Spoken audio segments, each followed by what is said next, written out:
So, on tonight's episode of I Don't Know What the Hell I'm Doing, we're going to try to do something together. Maybe you and me. I don't know. Well, you're not going to be doing the work. I will.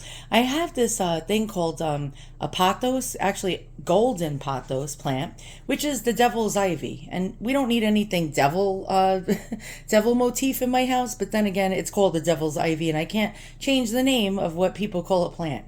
And so, this plant is pretty cool because it has vines, and the vines actually can get about 40 to 60 feet long. These plants grow insanely long.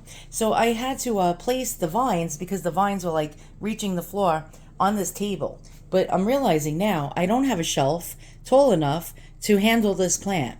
And this little table it's on is a little too short for it, if you know what I mean. And pretty soon the vines are going to touch the ground. So I found these things, cocoa core poles. And how does one actually train this plant to grow upright? Well, let's find out on this episode of I Don't Know What the Hell I'm Doing. Well, oh crap. So I realized something, that I had stuck the original grower's pot in this pot. And so now I'm going to have to transplant this before we try the cocoa core poles or more stick or whatever the hell this is. So let me go ahead and transplant this. Pretty much I was procrastinating and I didn't feel like doing this. And I've had this plant for 10 days now. And so I'm going to go ahead and do that and I'll be back. And then we're going to try to figure out how does one attach the vines to this, pole? I guess we'll have to figure this out ourselves. Me? Who's us? You're not doing nothing. Yeah, I don't know. I'm nervous right now. Whenever I talk and do videos, I'm nervous. All right, it's time for Xanax, and then I'm going to transplant, and then I'll be back, and we'll figure out how to do this. Okay, so I'm going to introduce you to the world's worst potting mix. And, Miracle Grow. And why do I have it? Because that's all I have right now. And this stuff compacts so easy. And makes the soil inside the plants so heavy that when you water it, it actually keeps the soil too moist. And that actually can cause a problem for some of your plants. As a matter of fact, some of my plants, the leaves get yellowed on them because of this potting soil. I have to pull another one off because it stays way too moist. And that's an issue. I do let it dry out as much as I can in between waterings, but Miracle Grow pretty much sucks. So I'm going to try to come up, since I don't have, I think it's called, what the hell do you call that? Not vermiculite, but there's some kind of these little foam balls that you can actually add to the potting mix that makes it lighter and fluffier. And I don't have that stuff. And so I'm going to try to come up with an idea right now on what I can do to actually modify the soil. And everything, pretty much everything with me is an experiment. So I found foam. So I'm going to try to break it up into teeny tiny little pieces and mix it with the potting mix and mix it with worm castings. Let's see how this goes. All right, so all I was able to muster was just a little bit of this. And all right, so we're getting there. And I have to fill this drip tray up, filled with this, so I can mix it with the soil and mix it with worm castings. All right, so I found actually what it was that I'm talking about. It's called perlite. But then this says here, Denise Wolgamont, the recycling coordinator for Rogue Disposal and Recycling, advises that you refrain from mixing styrofoam in soil for outdoor plants. Styrofoam does not break down, so we don't advise using it in potting soil. Unfortunately, local recycling centers do not accept styrofoam. Can you use foam in planters? Oh my God. Did you know that you can add foam to the bottom of potted plants to help with watering? If plants are being overwatered due to too much rain, an easy fix is to add a bit of foam to pot. So 50% and 50% of people agree or disagree. Oh, great. Where is there foam in potting soil? Oh, why is there foam in potting soil? The white foam-like balls in potting soil are there to help keep the soil loose and aerated. But they are most commonly made from naturally occurring volcanic glass known as perlite, not styrofoam. Oh, damn it. Can I use foam instead of perlite? Yes, I need to know this. According to many experienced gardeners, styrofoam can be used instead of perlite. However, it must be the correct kind of styrofoam, and there are serious environmental considerations that... You know what? Enough of these green people. I'm sick of them. Using styrofoam in soil, what it actually does... There is common misunderstanding that white foam-like balls present in potting soil are styrofoam. These materials are used to keep potting soil loose and blah, blah, blah, blah, blah. Styrofoam is non-biodegradable and does not benefit the environment. It's often confused with perlite, and they both differ greatly. Is styrofoam safe for plants? That's all I need to know. Okay, just answer the damn question. For years, it has been thought that styrofoam can be used as filler for plant pots due to its long-lasting nature and potential in improving drainage. And what symbol is that? What the hell is that? However, ITAF? What? It's not clear on how styrofoam products decompose in time, given that landfills are already full of them. According to the National Institute of Health, styrene, which is styrofoam, is made as in a cancer-causing substance. Great. My husband has cancer. I don't need more cancer in this house. And I'm not even making a joke out of it. However, it is more hazardous to those dealing with it as compared to one who simply do planting in styrofoam containers. Da-da-da-da-da. It isn't affected by soil or water and takes many years for degradation. While regarding leaching, levels are not high enough to cause issues as it requires temperature to occur. Well, these are indoor plants, for Christ's sakes. Just answer the question. Can I do it? It's better to avoid growing edibles and limit yourself to only decorative plants. Blah, blah, blah, blah, blah. Guys, is this safe? Write it in the comments below. Can styrofoam benefit the soil? I'm done. I'm going to do it. Fuck it. All right, so let's just get some of this crap. By the way, Miracle Grow is like the worst potting soil. They have way better ones out there. I think one made by Fox Farms, and there's like lots of them. Oh God, it smells. It smells like really bad mildew. Terrible, terrible, terrible. All right, I know I'm gonna make a mess, and I'm gonna just have to get the broom at the end. All right, so let's dump some of this in. We'll mix it with some worm castings and the cancer-causing styrene foam. Let's just hope to God that my plants don't get cancer either. Here we go. So I'm going to actually work in layers here. So we have this amount. Now we're just going to get a little worm castings. Look how beautiful and rich this stuff is. The only problem with worm castings is it retains a lot of moisture. So that's why, like, you know, you got to be a little careful, even though worm castings is great. They say to mix 20% of it. So just going to mix it a little with this soil because it'll actually feed the plants.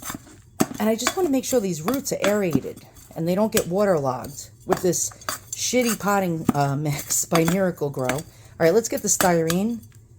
I'm going to just dump a little in at a time. We'll go in layers. And let me just hang in there 1 second. Okay. Let's see. Is this enough? I don't know. We will find out because this is an experiment. And, you know, there's people like, don't do it. And then there's people like, do it. So it's like, you know what? I'll just go with instinct. How's about that? All right. This is still not enough. Yeah, we need more. All right. Hang in there.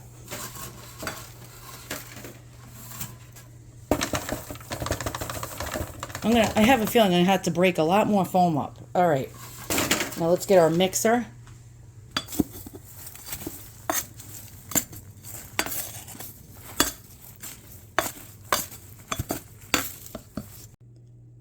So the environmentalists have probably pissed off at me for doing this, and I really could give a rat's ass. And so we have potting mix with the, if you see the black stuff, that's actually worm castings. They mixed it throughout. And now this is probably the right level to transplant our plant. Let's go ahead and see how root bound it is. All right, so yeah, I think this is just about right. Now, I'm no expert, so don't be watching my channel and thinking you're going to get really good information here. Oh God, how do you get a pothos out without damaging it? Oh God. Ugh. It's like the vines are like getting tangled as I do this. Okay, as you can see, this is pretty root bound. I'm just going to loosen up the mounds a little. It is soaking wet, so I think I overwatered it. All right, so I'm going to push it in there. Let's take a look at it now. Now it's turning yellow. Some of the leaves are yellowing because I overwatered it, and I didn't realize I overwatered it. So let's take that out of there. And I'm going to add the rest of the soil in here. and I'll be back. And then we'll try the moss pole and see how that goes. Okay, so now it's past midnight. Yeah, oh my God, it's 12:25 a.m. And I always do these things in the middle of the night, and now there's a mess everywhere. All right, so it's transplanted. I also top dressed this plant, well, the soil, with some worm castings mixed in as well, even though on the bottom. So, just so it gets a little nutrition. And now we're going to try the moss pole thing, and we're going to see how well that goes. Now, I'm afraid to water it. Like when you transplant a plant, you're supposed to water it, and the soil is a little dry, but I'm afraid to water it because the whole entire root ball was soaking wet. So I think I'm just going to leave it and then water it in a day or so. That's probably a bad idea. Again, don't follow my channel if you want to be an expert on plants, because I'm pretty much winging it. All right, let's get the moss pole out and check these things out. How do these things work? Okay, so it says basically train plants to grow upwards. Extendable design, quick and easy to install. Now, I got this thing for like $7.99. And it says insert the wood stake into the soil close to the plant stem. Secure plant to pole using included twist ties. Watch your plant as it grows taller. Use the secondary pole to extend the original. So you can actually, I guess, plug different poles into each other to make it taller. So here's what they look like. I have to take them out of the package. Now, apparently you can wet these and keep these moist. And this is good for these little air roots. I don't know if you could see them on each strand. There's an air root, and that'll keep that moist so the leaves will continue to grow. With some kind of twist ties. Oh my God, my hands are filled with dirt. Either these type, like the type that you get in the grocery store when you get produce, those twist tie things, or bread ties. And then some kind of Velcro. I think I like the Velcro ones better. They might be softer. I think I'm going to go with the Velcro. What do you say? What do you think? This feels very soft to the touch as opposed to this, which may cut into the vines of the plant and actually damage it. So I'm going to go with the softer ones. Okay, so they have holes in the tops, and I guess that's how you can actually plug these into each other. I'm going to try it with one first and see if that's long enough for this. And then we're going to go on to possibly, plugging this into each other. So you have to get like near the plant stem, and I don't want to damage any roots. So I'm going to do this as gently as I can right in the center. So let's stick that in there. This is secure. I'm not going to go all the way down. All right, so now we have, hold on. We have the moss pole sticking out. Now we're going to try to wrap these around it. And I'm going to have a feeling I'm going to need more than one. So how does one go about this? I guess we'll go with this one. But I'm trying not to bend all the other leaves. I'll be back. Okay, so I got a stand to put my camera on, so we could check this out. And I'm going to try to go as gentle as I can as not to damage this. And so we got to like maneuver this a certain way. Okay, I see how it goes. And then just wrap it around and then use the twist ties. We're going to have to use two of these. So let's insert the other pole into this one. And we'll plug it in. And now it gets much taller. Okay, that's even better. So let's cut our twist tie. And how much would this pole need? So about yay. Oh, this thing is like moving all over the place. I'm going to have to push it in there deeper. All right. So about here. Yeah, I'm going to say about there. Let me just cut it. And we're going to do this together. And where is that thing that I just started wrapping? Oh, here it is. All right. So I want to go very gentle. I want to go on a spiral. I don't know if you can see that, but I'm going to try to do this on a spiral. And by the way, I'm going to tell you something. That Miracle-Gro soil smells terrible. It smells like a musty old basement. I mean, it smells really bad. I hope that soil isn't tainted. All right, let's go ahead and use our twist tie. And I've never done this before, so don't like ream me out in the comments below. I know you people, you experts out there would be like, you idiot, look what you did. You should have did it this way or that way. Well, I'm just learning. All right, so there we go. I don't know if you can see that, but so far we got one tier going. let's continue with these tendrils or vines. I call them tendrils. It reminds me of hair. All right, so now I have to lift this up in between the leaves is not to damage anything or break anything. And it's a little hard because we got all these leaves. Let's get my fat arm out of the way. All these leaves in the way. And it's not as easy as it looks. I don't want to tear any leaves. Oh God. All right. I'm trying to like separate these as best I can. Okay, there we go. And I don't want to wrap the vine around any other loose leaves. All right, so let's go. I'm going to get my twist tie and I'll be back. Okay, so now we got another tendril going up here. And I'm going to continue to wrap and I'll be back. All right, so it's done. And so I wet down the moss pole and I sprayed it with a spritz bottle. And I did give it a little drink because the top part of the soil was dry. But yeah, these moss poles are pretty cool. Actually, I'm quite really pleased with the way that it actually is holding the vines going up it. Now, the beauty of these moss poles is that you can add more. So for another $7.99, you can probably get 2 more. And as this thing grows, it'll actually, you can make this little trellis taller and taller and taller up to the ceiling. Because these things can grow like 40 feet or 60 feet tall is what I heard. Did I over drench it with water? Probably. I hope the leaves don't turn yellow. I did leave one bit of a trendle hanging down for now. As that gets longer, then I will actually add it to the moss pole. But these moss poles are actually really cool when you have these type of long vining plants that you don't have any space to place on a tall shelf or high up. You don't want these things to touch the ground, especially if you have little dogs like I have. I originally was going to put it up there on the ceiling, on that shelf up there, but then I realized, how am I going to water that? And so I needed to keep it away from my little dogs. And little dogs are evil. If you have a little dog, you know exactly what I'm talking about. They like to lift their legs up on things, if you know what I mean.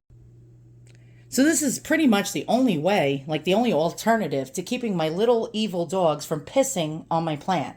Because if it reaches the ground, it's theirs to piss on. And unfortunately, I've tried to train them, and anyone who owns little dogs know that they pretty much are a pain in the ass when it comes to lifting their legs and pissing on stuff, especially if they're males. And so I did not want my plant to die from dog urine. And I'm constantly going around the house with a mop daily, going after all their wreckage. Pretty much, it's a disaster. I was thinking of actually getting them diapers. I know that sounds insane, and they're not even elderly dogs, but my uncle has little dogs too, and he tells me he chases them all day long because they pee on his things. It's a good thing that my house, actually the whole entire downstairs is tile. If we had carpet, oh my God, don't know what I would do. But there we go. Do I recommend these moss poles? Hell yeah. I'm going to tell you, get them for $7.99. Don't pay more. And I'll tell you actually what goes on Amazon. Pretty much the same exact moss poles are being sold by many different Chinese sellers, and they have all different price points for the same exact product, just different name brands.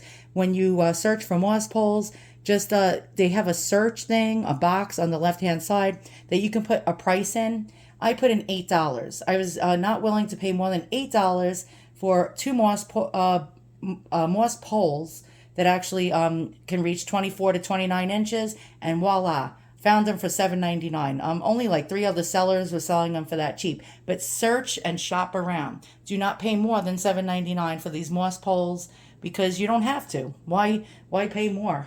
And yeah, I really think they're great. I dig them. What's really wonderful about them is you can actually add more to it. So you can pay another $7.99 and get 2 more of them as this sucker grows. And I love Pothoses. Now I'm like really into Pothoses. I want to get every single Pothos plant that they make. They make Marble Queen, they make Golden Pothos, they make Neon Pothos. There's all different kinds. Now I really, really, really dig them, and I want them, and I want more and more and more. So thanks for watching another one of my incredibly boring videos, but we all did something together, And hopefully, if you get a Pothos, this video will help you. But don't follow everything I told you. If you add foam to your pot and your plant ends up getting cancer, don't go blaming me.